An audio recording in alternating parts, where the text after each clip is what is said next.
Ngoja nizungumze hapa neno la unabii ambalo Bwana alinipatia kwa habari ya tarehe 7 mwezi wa 7 mwaka 2026. Kuelekea siku ya tarehe 7 mwezi wa 7 mwaka 2026 ambapo vuguvugu la maandamano ya kitaifa kupangwa kutokea. Mpaka mafuta ya Bwana MWB James Onea aliweza kusema kitu ambacho Bwana alimuonyesha, na haya ndio yalikuwa maneno yake. Lakini kuna kitu nataka nikwambie, mtu wa Mungu. Jambo lolote baya likitokea katika namba 7 litadumu na uharibifu wa muda mrefu sana. Kwa lugha nyingine, jambo lolote baya likitokea katika namba 7 limeweka doa la siku ambayo Bwana Mungu alipumzika. Mungu alifanya kazi siku 6, siku ya 7 akapumzika. Imagine shetani angeibuka siku ya ngapi? Ya 7. Kwa hiyo unaweza ukaelewa kwa nini imekusudiwa tarehe 7 mwezi wa 7. Kwa sababu kinabii namba 7 ni namba ya pumziko. Kinabii namba 7 ni namba ya maachilio. Zamani kulikuwa na utaratibu, ukiwa unamtumwa, umenielewa? Labda mtu unamdai, unamchukua mtumwa, unakaa naye katika ile hali ya utumwa. Maandiko yanazungumza unapofika mwaka wa 7 ni mwaka wa maachilio. Namba 7 ni namba ya maachilio.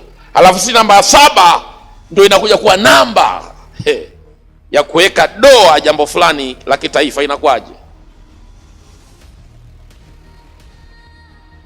Kwa lugha nyingine, nisikize kwa makini, ni kama mwanadamu. Niliwahi kuambia mwanadamu hata umwe nini, hata apigwe vipi, hawezi akatangazwa amekufa mpaka kitu kinachoitwa pumzi kimekata. Tunaelewana nizungumza? Kwa lugha nyingine, namba 7 ni pumzi in the spirit. Ukiona mtu bondia anapigana hivi, unajua bondia akiwa anapigana haijalishi amepigwa vipi, laiti akipewa muda wa kupumzika, hata kama ni nusu saa ama lisali moja, akaibuka tena, anakuwa na nguvu za kuendelea. Ndio maana ili umshinde adui yako inatakiwa umkabili, usimpe muda wa kufanyaje, wa kupumzika. Manake ukiweza kumpa muda wa mapumziko, anaweza akabadilisha historia.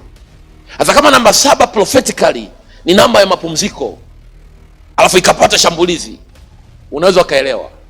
Nazungumza unaweza ukafanyaje? Mimi nazungumza kama mlinzi miongoni mwa walinzi katika taifa hili. Na ndio maana Bwana alileta, wala sikukaa kusema Lord speak to me about, na mambo mengi yamenizunguka sasa hivi, unajua, na mambo mengi sana binafsi ya huduma, amen, ambao utafuta uso wa nani? Wa Bwana. Lakini ni mara ya pili taifa linaelekea katika hali ya sintofahamu, Bwana anakuja kuzungumza nami.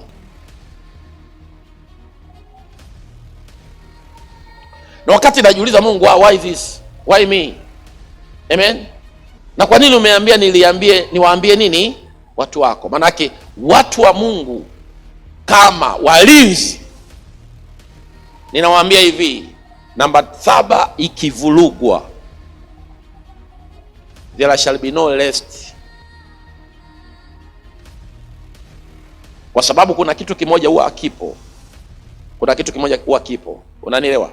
Tukio lolote likitokea, jinsi lilivyotokea linaandikwa rohoni, baada ya muda linajirudia kama lilivyo.